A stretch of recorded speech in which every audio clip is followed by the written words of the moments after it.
C'est un bourgeois gentilhomme, mais qui est une pièce que j'aime beaucoup, mais qui a un défaut, c'est qu'elle est en prose.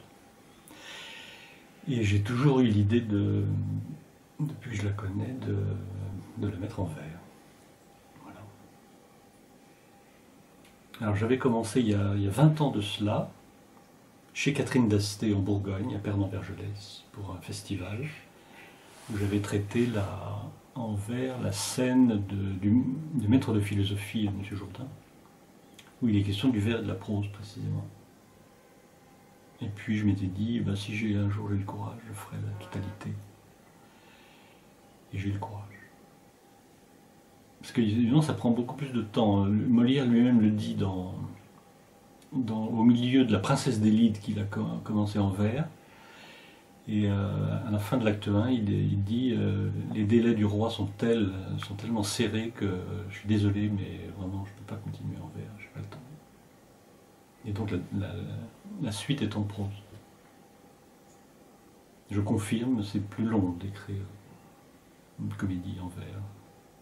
C'est très compliqué. Il faut un peu d'entraînement.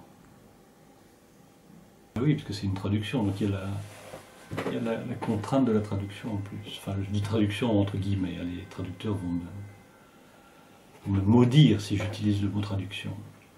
Puisqu'on reste dans la même langue, mais c'est comme si on avait un peu une autre langue quand même. Alors oui, c'est un peu compliqué à faire. Mais là, je ne fais pas du vers complètement XVIIe siècle. Je m'amuse aussi avec les transformations de l'alexandrin dans l'histoire de la poésie française. Donc il y a des vers qui sont assez modernes dedans.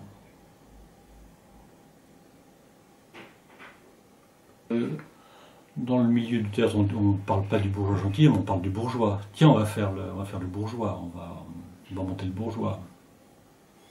Donc voilà, là, cette fois, il sera versifié. J'espère qu'il va être monté.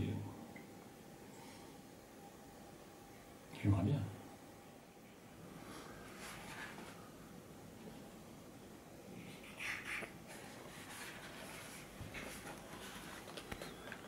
Monsieur Jourdain parle. Il parle au maître de philosophie. Il faut que je vous fasse enfin la confidence que je suis amoureux, et de toute évidence, la personne que j'aime et dont les qualités ne cèdent en rien aux plus grandes beautés, attend de moi l'envoi de quelques écritures sur un petit billet glissé sous ses chaussures. Maître de philosophie. Quant à moi, je n'y vois aucun inconvénient. Ce sera galant, oui, peut-être un peu gnangnan. Sont-ce plutôt des vers que vous voulez écrire? Il n'en est pas question, des vers, vous voulez rire. Ainsi, vous ne voulez que de la prose? Non. La peste soit du sot bon pour le cabanon. Il faut, figurez-vous, que ce soit l'un ou l'autre. Pourquoi? Par la raison, il faut la faire vôtre, qu'on n'a pour s'exprimer que la prose ou les vers. Que la prose ou les vers dans tout notre univers? Écoutez-moi, monsieur, tout ce qui n'est point prose est sans conteste vers. Bien sûr, cela suppose que l'on peut renverser la proposition, le non-vers sera prose, et sans exception. Qu'est-ce donc que je parle en ce présent moment? De l'excellente prose, incontestablement. Quoi, quand je dis Nicole a porté mes pantoufles, et mon bonnet de ski, mes après-ski, mes moufles, c'est toujours de la prose? Eh oui, monsieur!